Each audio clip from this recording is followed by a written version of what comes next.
Noche, esto es Punto y Contrapunto.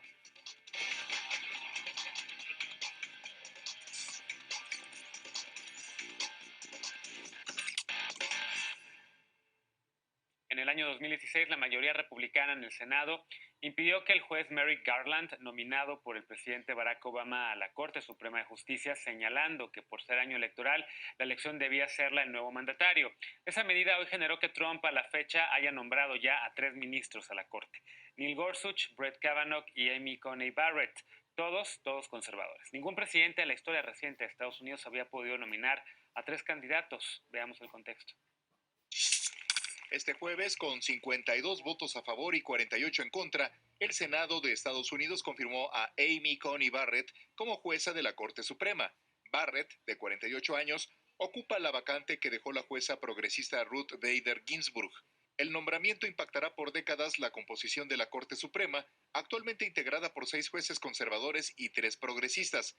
Barrett fue asistente legal del juez Antonin Scalia y es considerada una juez originalista, es decir, considera que la Constitución debe ser interpretada como fue entendida originalmente. Al rendir juramento, Barrett dijo que realizará su trabajo sin miedo ni favores, independiente de los poderes políticos y de sus propias preferencias. The New York Times, basándose en una muestra sustancial de los casos que revisó en los 3 años que fue jueza en la Corte Federal de Apelaciones de Chicago, compiló un historial de votación conservador casi uniforme en casos relacionados con el aborto, el derecho a las armas, la discriminación y la inmigración. La llegada de la jueza, nacida en Nueva Orleans en 1972, ha provocado que un sector demócrata se haya manifestado por una reforma a la Corte Suprema que permita ampliar la composición actual del máximo tribunal. Aunque este es un tema sobre el que el candidato demócrata a la Casa Blanca, Joe Biden, ni su compañera de fórmula Kamala Harris han querido pronunciarse. Punto y contrapunto. Primer tema para discutir esta noche con nuestro panel de expertas y expertos en temas de Estados Unidos. Juan Ernesto Trejo, maestro en Relaciones Internacionales por la Central European University. ¿Cómo estás, Juan? Bienvenido a Nueva Cuenta. Muchas gracias, Genaro. Muy buenas noches, Lila, Anaí, Saúl. Saludos. Anaí Benítez, internacionalista y maestra en Gobierno y Políticas Públicas por la UP, la Universidad Panamericana. ¿Cómo estás, Anaí? Bienvenida. Hola, Genaro. Muy bien, muchas gracias. Buenas noches para ti, tu auditor y mis compañeros. Lila Bed, analista en temas internacionales. ¿Cómo estás, Lila? Hola, Genaro. Feliz de estar aquí contigo. Un saludo a todos mis colegas. Volviste a desayunar en el lugar donde siempre te encuentro desayunando. No te vi, ya ves, no te vi. Ya ves. Saúl Vázquez, asociado al Consejo Mexicano de Asuntos Internacionales, el COMEXI. ¿Cómo estás? Muy bien, muy buenas noches a todos. Bienvenido. A ver, me quedo contigo, Saúl. ¿Cómo ves ese tema? Desde la última vez que hablamos, apenas estaba el tema de la nominación de Amy Coney Barrett, ahora ya ministra de la Suprema Corte de Justicia. No se veía muy contenta, por cierto, en el día que estaba tomando protesta, pero a lo mejor así es ella, no lo sé. Seguramente y evidentemente llegar a la Suprema Corte de Justicia es un alto honor para cualquier persona. Y Trump, ya al margen de si gana o pierde la elección el próximo martes, ya dejó un legado que va a perdurar por décadas, y es el de haber puesto a 3 ministros, a 3 jueces de la Suprema Corte de Justicia de Estados Unidos. Sí, bueno, tenía razón mi querido Juan. Pasó la aplanadora republicana a aprobar la nominación de Amy Coney Barrett. Déjame decirte, Genaro, que es la primera vez en 150 años que un juez de la Suprema Corte es confirmado por un solo partido político. Esto no había pasado desde la era de la Reconstrucción, es decir, después de la Guerra Civil, en 1869, cuando el presidente Andrew Johnson nominó a Edwin Stanton, que fue aprobado solamente por los republicanos también, curiosamente, aunque en aquel entonces eran unos republicanos muy diferentes. Incluso el senador Joe Manchin de West Virginia, demócrata, había votado a favor de sus otros 2 nominados, de Gorsuch y Kavanaugh. Ahora no contó con ese apoyo. Creo que no le va a quedar más a los demócratas que esta medida de ampliar la Suprema Corte, la medida también de acabar con la figura del filibustero para avanzar los temas en el Senado. Y efectivamente, cuando le preguntan a Biden y cuando le preguntaban a Harris qué iban a hacer y si iban a empacar la corte, como ellos le dicen, pack the court, es decir, expandir la cantidad de miembros, pues daban vueltas, no querían comprometerse. Y Joe Biden dijo algo así como, pues vamos a ver si se atreven a confirmar a Amy Coney Barrett, y dependiendo de eso, nosotros vamos a actuar en consecuencia. ¿no? Yo creo que no les va a quedar más que expandir la cantidad de miembros, porque de estos 6 miembros conservadores, que son la mayoría, fueron nominados por 2 presidentes que no ganaron el voto popular, ¿no? George Bush y Donald Trump. Claro. ¿Cómo lo ves? Bueno, por razones personales, Juan, ya dijo nuestro querido Sawi que tenía razón. La llegada de Amy Coney Barrett finalmente a la Suprema Corte. Así es. Primeramente hay que decir que el promedio histórico de los jueces en Estados Unidos ha sido de ministros moderados, ¿no? Porque hay mucho temor en que esta va a ser la Corte Suprema de Estados Unidos más conservadora, y no es así. Es decir, los jueces que habían estado anteriormente no eran ni totalmente conservadores ni totalmente liberales. Ahora, lo que sí es que la Corte Suprema de Estados Unidos está polarizando. Cada vez es más difícil encontrar ese punto medio, ¿no? Yo recuerdo con la llegada de Thomas y de Scalia por Reagan y Bush padre, la Corte vio llegar quizá a los 2 jueces más conservadores en la historia de Estados Unidos, ¿no?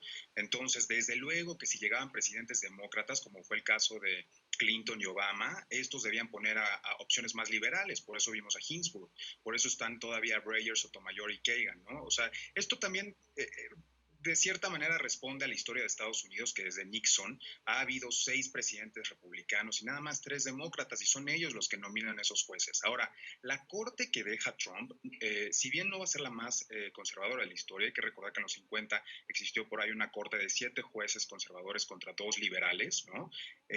No duró mucho esa corte. Ahora, esta corte que está dejando Trump es una corte joven, los jueces son muy jóvenes los que puso. Barrett sin duda va a votar con Thomas y Alito en la mayoría de los casos, es sumamente conservadora, pero a mí lo que me preocupa también es que el juez liberal Breyer, que puso Clinton, tienen 82 años, ¿no? Lo más probable es que quien gane este próximo martes le tocará nombrar a su sucesor en los próximos años también. Sotomayor, como ya sabemos, tiene un problema de salud con la diabetes, entonces es por eso que los demócratas quieren aumentar el número de jueces para equilibrar la corte. Alexandria Ocasio-Cortez, Elizabeth Warren son las 2 principales figuras que están impulsando esto dentro del partido, ¿no? Desde el ala más progresista. El número mágico podría ser de 2 jueces para hacer 11 o hasta 15 jueces, ¿no? Hay personas que dicen que sería bueno que trajeran aquella ley de 1937 que puso Roosevelt justamente para hacer el court packing y que los nuevos jueces apoyaran el New Deal. Esa ley consiste en que el presidente puede nominar a un juez por cada otro que tenga más allá de 70 años. ¿Esto qué quiere decir? Que llegando Biden a la presidencia, quizá podríamos decirle adiós a los jueces Thomas y Alito, ¿no? Que son los que rebasan los 70 años de la Corte, ¿no? Entonces, todavía no sabemos cuál va a ser la opción, pero sin duda veremos de llegar Biden una contrapropuesta, ¿no? Para esta Corte sumamente polarizada que ya tiene Estados Unidos. Claro. Lila, ¿cómo ves la llegada de Amy Coney Barrett? Finalmente sí se logró, sí llegó esta mujer a la Corte, y en efecto a lo mejor no es la más conservadora que hemos visto desde 1950, pero sí la más conservadora que hemos visto tal vez en los últimos 20 años, y se va a tener un buen de repercusiones en muchos temas, sobre todo si gana el presidente, si gana la presidencia Joe Biden. Mira, yo creo que el tema de la nominación y confirmación de la jueza Amy Coney Barrett se reduce a un solo tema, Genaro, y es el tema de que se hizo justo semanas antes de la elección presidencial posiblemente más turbulenta de la historia de Estados Unidos, en donde vemos que la Corte Suprema por segunda ocasión en la historia de Estados Unidos puede de nuevo intervenir en el ciclo electoral. Yo creo que esto fue el eje central de por qué los demócratas no se sumaron a los votos de los republicanos para confirmarla. Yo creo que muchos de los demócratas y, como vimos, de los republicanos entienden y saben que Amy Coney Barrett tiene todas las credenciales, tiene toda la experiencia para servir en la Corte Suprema de Estados Unidos. Es una mujer que realmente, coincidas o no con su ideología, sabe de lo que habla. En sus audiencias tuvo respuestas muy claras y contundentes. En su discurso que dio ya cuando fue confirmada, ella misma dijo que no va a permitir que ninguna otra rama del gobierno pueda influir en sus decisiones, incluso ni sus propias ideologías y creencias personales van a influir en sus decisiones ante la Corte. Pero aquí el tema polémico de fondo es que puede intervenir en un fallo la Corte Suprema y cambiar el resultado de la elección presidencial en Estados Unidos, justo cuando Donald Trump le está apostando a ganar una batalla legal, si es que eso llega a las cortes en ciertos estados bisagra. Justo hoy tuiteó el candidato republicano y presidente de Estados Unidos que el ganador se tiene que anunciar el 3 de noviembre porque él sabe que el voto por correo no lo va a favorecer y sabe que si esos resultados, después de que lleguen los resultados en persona el 3 de noviembre, no lo favorecen y cambian la tendencia en ciertos estados bisagra a favor de Biden, yo creo que ahí es donde va a decir que hubo fraude electoral y yo creo que ahí está toda la lógica y todo el propósito de por qué acelerar esta confirmación de la jueza en el Senado de Estados Unidos, porque sabe que con una mayoría de 6-3, que la mayoría de los conservadores toman una interpretación estricta de la Constitución que le da una facultad y un poder tremendo a los estados para decidir a los electores en el colegio electoral. Me parece que esto es el fondo, este es el propósito y yo creo que por eso fue tan importante la nominación y confirmación y por eso vimos que el líder mayoritario republicano en el Senado, Mitch McConnell, hizo todo para juntar los votos y aquí tenemos el resultado de ello y Amy Coney Barrett pues ya se suma a la Corte Suprema. Anaí, ¿cómo lo ves tú? En efecto, yo sí creo que va a tener un impacto fuertísimo en las próximas décadas. Como bien decía Juan, son jueces los tres nominados por el presidente Trump, bastante jóvenes, a menos de que Biden como presidente, si gana la presidencia, pues mande una iniciativa, o busque más bien que entre una iniciativa para hacer un court packing, pues la Corte básicamente va a ser esa es la Corte que le va a tocar, si no es que no cambia esto.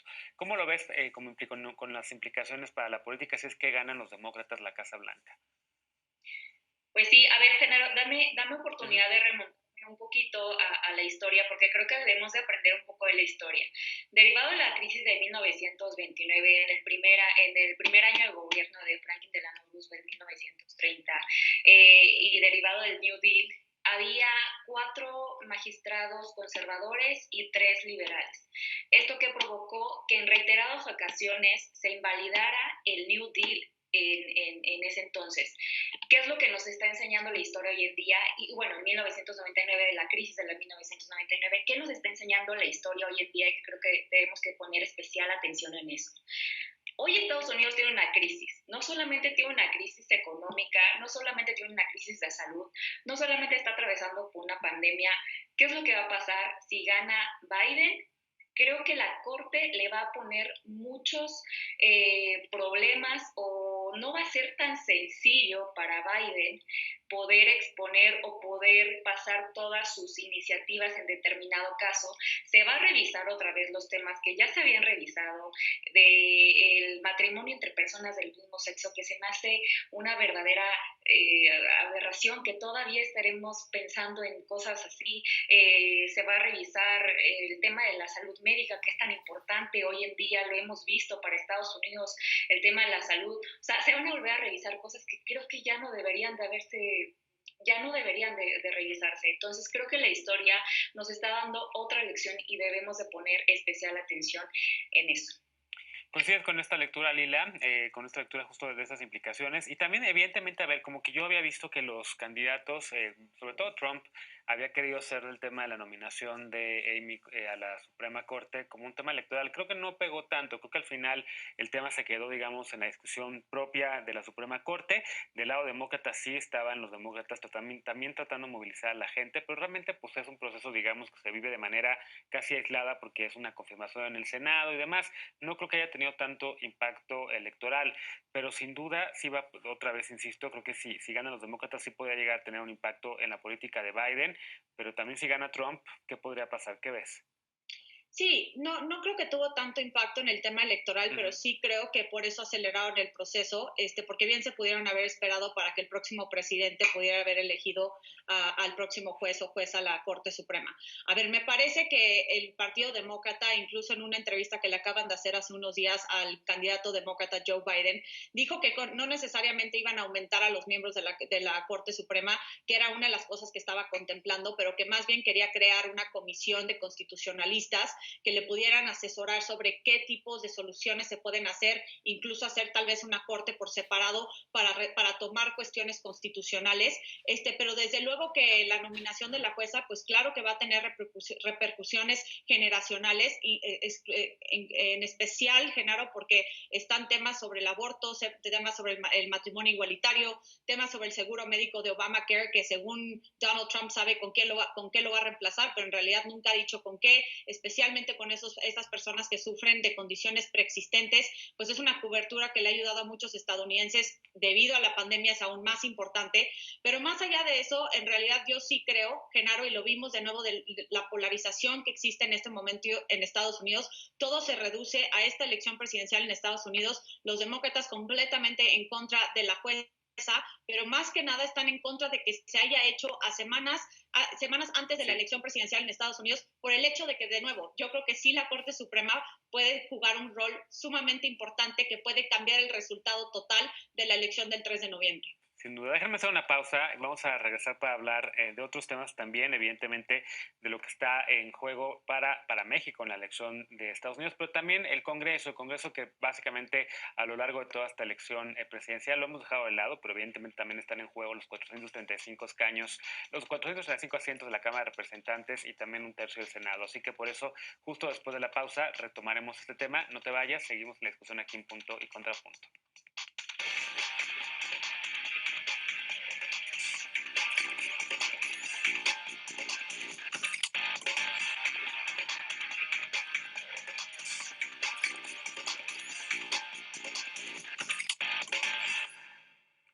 Estamos de regreso en Punto y Contrapunto. La batalla por los proyectos de Trump y Biden no está solamente en la carrera presidencial, sino también en el Congreso. Desde el mandato de Barack Obama, los demócratas han sido minoría, lo que se ha traducido en un bloqueo a muchas de las iniciativas y políticas promovidas por el mandatario.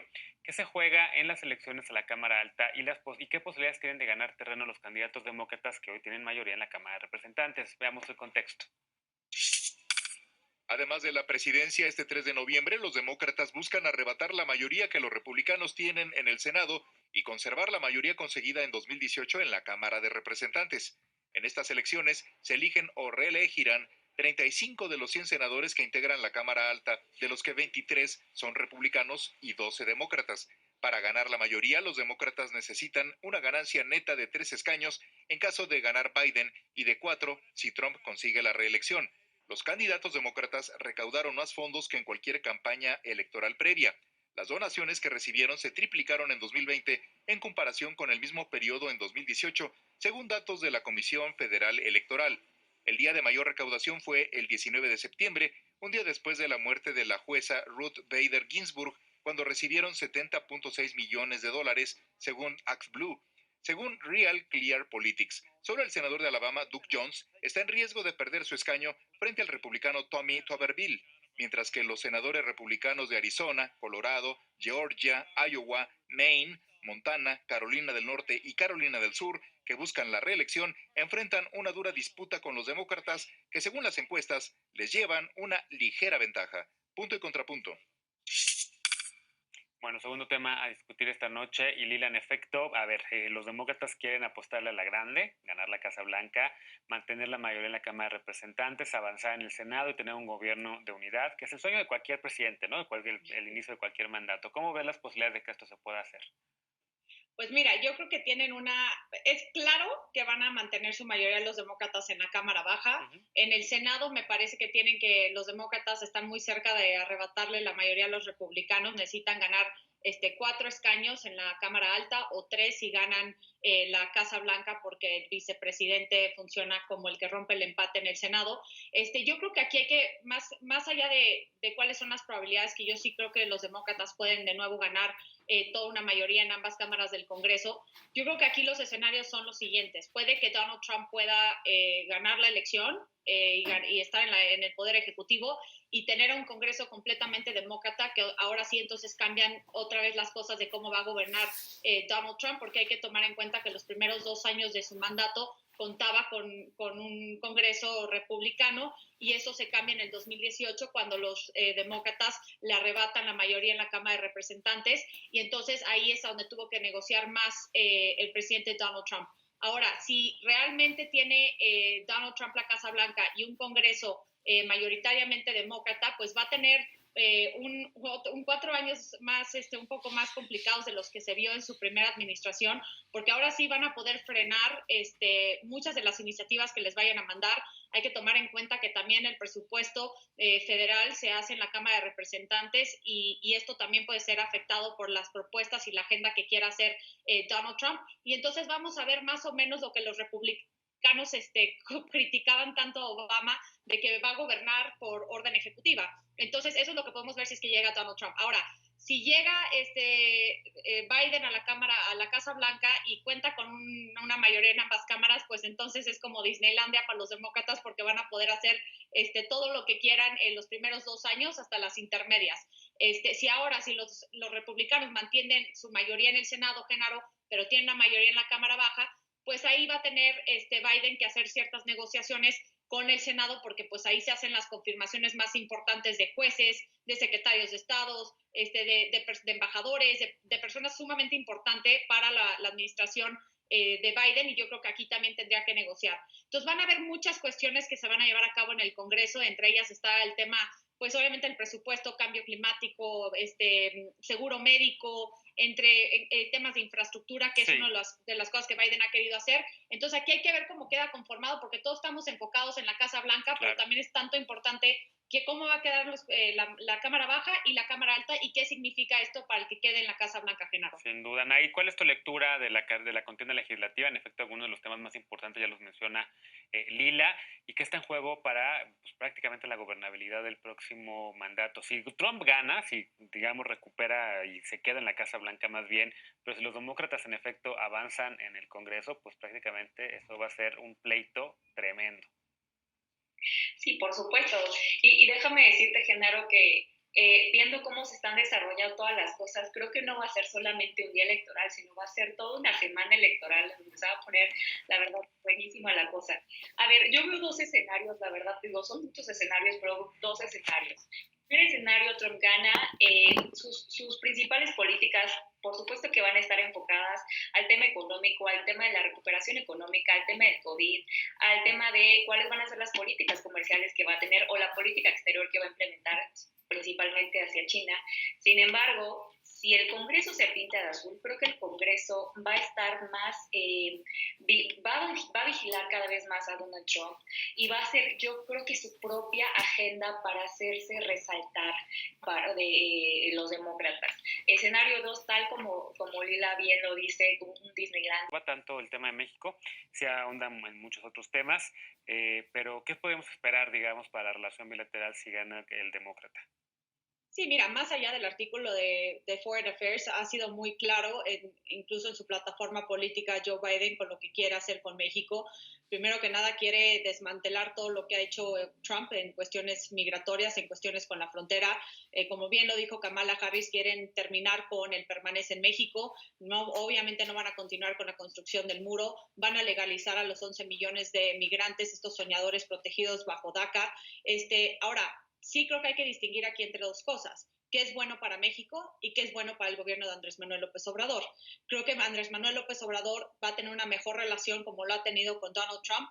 Me parece que son gobernantes parecidos, de ideologías distintas, pero me parece que se han podido entender, siempre y cuando Donald Trump no se meta en los asuntos internos de México y Andrés Manuel le siga respondiendo a sus peticiones, como lo ha hecho mandando a la Guardia Nacional cuando Donald Trump amenazó con poner aranceles a todas las importaciones mexicanas en el 2019.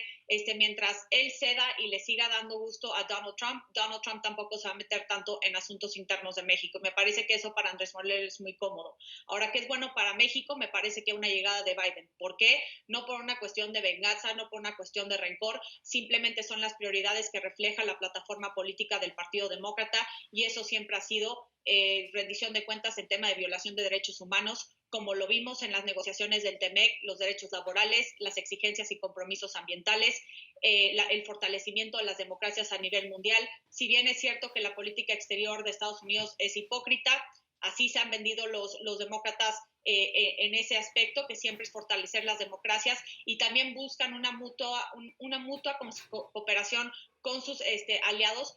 Mira, si bien es cierto que México tal vez no es lo más importante en la agenda de política exterior, especialmente si llega Biden, Genaro, porque ha dejado un desastre internacional el presidente Trump y van a tener que enfocar sus esfuerzos en otras regiones del mundo. México siempre ha tenido un papel muy importante porque comparten temas que necesitan enfrentar de manera conjunta, entre ellos el narcotráfico, temas de seguridad, migración, entre otros rubros. Entonces, si bien es cierto que le ha faltado a veces a Biden resaltar el tema de México porque se está concentrando en atraer el voto cubano, venezolano, en Florida en especial, porque son los que apoyan mayoritariamente a Trump, sí tiene un gran cariño por México, y si bien es cierto que no va a ser una relación bilateral perfecta, sí creo que va a ser una relación más institucional, va a ser una más digna, va a ser una relación más digna, con más cooperación.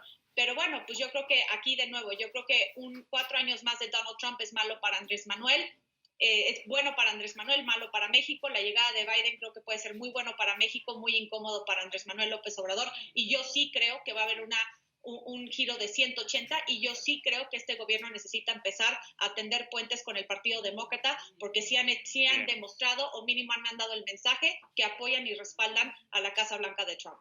¿Contrapunto o punto, Sawi? ¿De acuerdo o no con Lila? Sí, de acuerdo en varios factores. Por cierto, el texto en Foreign Affairs se llama ¿Por qué Estados Unidos debe volver a liderar?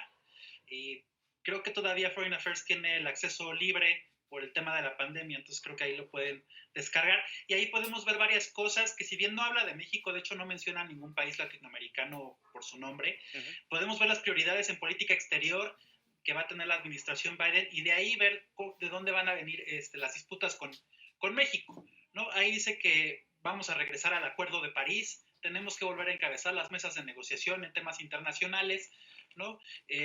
También ahí escribí un texto en Globalítica sobre los retos de la relación bilateral en caso de que gane Joe Biden. Platico un poco sobre que el sindicato más grande de los Estados Unidos, AFL-CIO, ya estrenó el mecanismo de controversias laborales y ya metieron una queja contra una empresa en Tamaulipas por el acoso a una sindicalista. Yo creo que, como bien mencionaba, si no mal recuerdo, mi querido Juan Ernesto, tanto en el Congreso como en el Senado va a haber mucho de la relación bilateral. Y ahí sí vamos a ver a Nancy Pelosi y a Chuck Schumer presionando mucho al gobierno mexicano para que cumpla las cláusulas laborales del USMCA. Vamos a ver presiones en el tema energético para que México cumpla con los temas ambientales a través de su política energética. Vamos a ver también presiones en los temas de derechos humanos, el acoso a los periodistas y la libertad de expresión que se han visto amenazadas bajo la administración de López Obrador. Y yo sí pienso, o yo he notado un renovado interés en México sobre la elección de Estados Unidos. Yo recuerdo mucho la cobertura hace 4 años, aquí estuvimos nosotros contigo platicando, y creo que la atención que recibió la elección de 2016 no es la atención que está recibiendo esta elección de 2020. Y es que verdaderamente es un tema de vida o muerte para nuestros compatriotas mexicanos. También hoy en The New York Times venía una nota que decía que Estados Unidos está regresando a niños no acompañados a territorio mexicano, a pesar de que nuestro gobierno había dicho que no los iba a recibir, ¿no? Ya vimos en el debate el caso de los 500 niños que fueron separados de sus familias. Y también vi el día de ayer al gobernador Silvano Aureoles hablándole a la diáspora michoacana. Hay más michoacanos en Estados Unidos que en Michoacán, y llamándolos a participar.